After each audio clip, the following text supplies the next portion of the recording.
শুধু আলোচনার খাতিরে নয়, নির্বাচন বিশেষজ্ঞদের পরামর্শে কমিশনকে আরও সমৃদ্ধ করতে চায় ইসি, বললেন প্রধান নির্বাচন কমিশনার এম নাসির উদ্দিন। দেশের জন্য কিছু করাই এটি শেষ সুযোগ বলে মনে করছেন তিনি। বিস্তারিত জানাচ্ছেন মুনিয়া জুথি।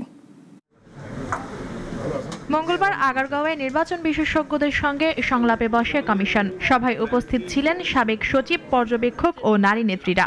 তারপরে আমাকে ইসজাভাতে পাঠানো। আলোচনায় প্রধান নির্বাচন কমিশনার বলেন, দেশের জন্য কিছু করার শেষ সুযোগ হিসেবে এই দায়িত্বকে দেখছেন তিনি। তাই নির্বাচনে স্বচ্ছতা নিশ্চিতই তার অঙ্গীকার।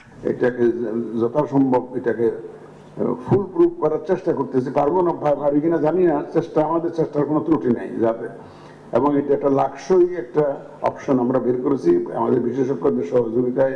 সংলাপে বিশেষজ্ঞরা ভোট কেন্দ্র বাড়ানোর পরামর্শ দেন এবং ভোটারদের অংশগ্রহণ বাড়াতে আচরণবিধি কঠোরভাবে মানার তাগিদ দেন।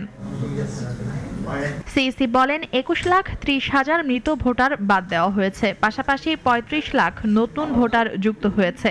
জালিয়াতি ঠেকাতে সব প্রক্রিয়া কড়াভাবে পর্যবেক্ষণ চলছে।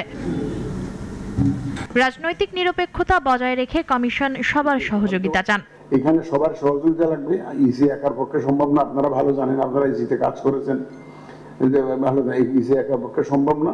এখানে সবার সহযোগিতা লাগবে, মিডিয়ার সহযোগিতা লাগবে, রাজনীতিবিদদের সহযোগিতা তো লাগবেই, তারাই হচ্ছে মূল প্লেয়ার, তাদের সহযোগিতা লাগবে।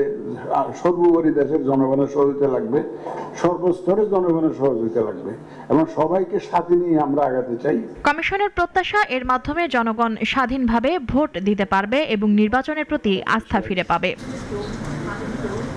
মুনিয়া চৌধুরী, নাগরিক, ঢাকা।